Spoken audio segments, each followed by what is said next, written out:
5 days before we want to start, the targets suddenly find and attack us. In the middle of the night the alarm becomes activated. Our moving sensors and cameras get activated through an intruder. To our luck we sleep in our clothes and we only have to load our guns and snap a few magazines. In the moment my student locked the hall with the lever, I finish to close my shoes and my friend tells me over the walkie-talkies that he go into the room to install his exoskeleton.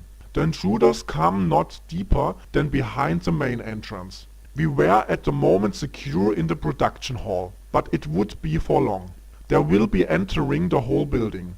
As fast as we can, we get into our exoskeleton and climbed on the roof. With that our attackers didn't calculate it. Over the roofs, over the other companies, we get a slight distance to the hall. That doesn't matter because there were more we expected. At the third roof we escaped, where a few attackers in position to overview the whole area. We saw them in the moment they take their guns. After we set a bullet in the head of the first. The second was able to warn the rest over radio.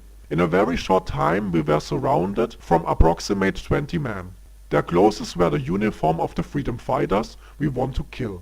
How could they find us? How get the enemy informations about us? Nobody except the customer knows anything about us. But we had at the moment no time to think about it. Now we have to survive the situation. Surrounded is in this case not the right word.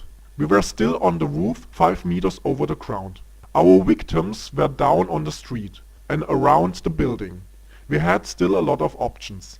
We take the biggest distance from one side of the roof to the other, run as fast as we can and jump 7 meters to the next roof. Without our exoskeleton we didn't have reached this distance. The freedom fighters were for a short time irritated and we used that confusion to climb down. Up on the flat roof we were an easy target, couldn't secure all sides and had 2 less possibilities to survive. In the moment we arrived at the ground we had to shoot immediately. I killed 2 on the right side and 2 on the left side. My student gets the 3 in front and 2 behind us. Alone we were doomed. We didn't want to wait for the rest and climbed on the next wall. Always again we had to stop the attackers or escape with parkour. Together we can't escape. For that reason we split us.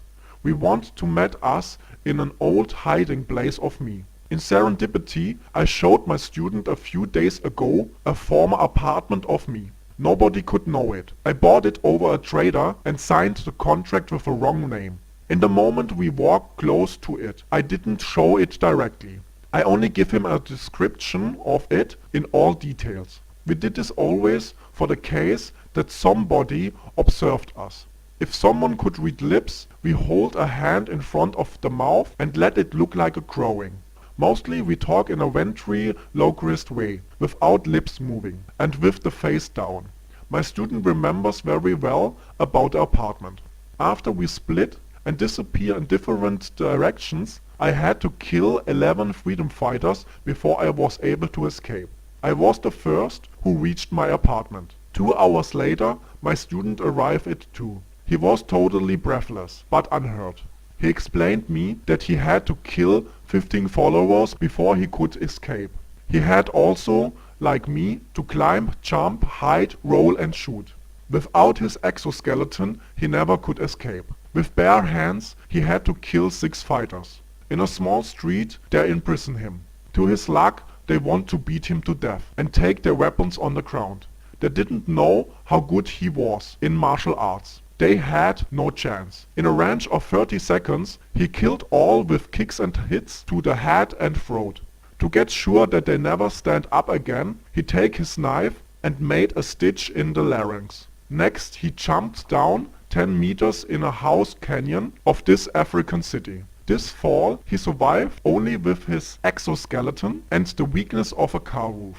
At first we need rest, but after 15 minutes were gone, we remember about a question. How could they know about us or know where we are? We discussed the question very long. The trader can only be the customer, although it makes no sense. He gives us the job to eliminate his enemies. Why should he be betrayed us and give an advice to his enemies? That was the only argument against this theory. After 2 hours of up and down, it was clear it could only be our customer, for a simple reason. He was the only one who knows about us and where we are principal. Normally, we would travel back and solve the problem with the trader later. Badly we wouldn't reach alive the airport. We have to consider that the freedom fighters and the man of the customer searched for us. He was a former general and now, with a lot of weapon power, the president of this part of Africa. To leave the country, we have to finish the job and kill the customer after the work was done. At our mission, they would search for us at least. We need a new hiding place.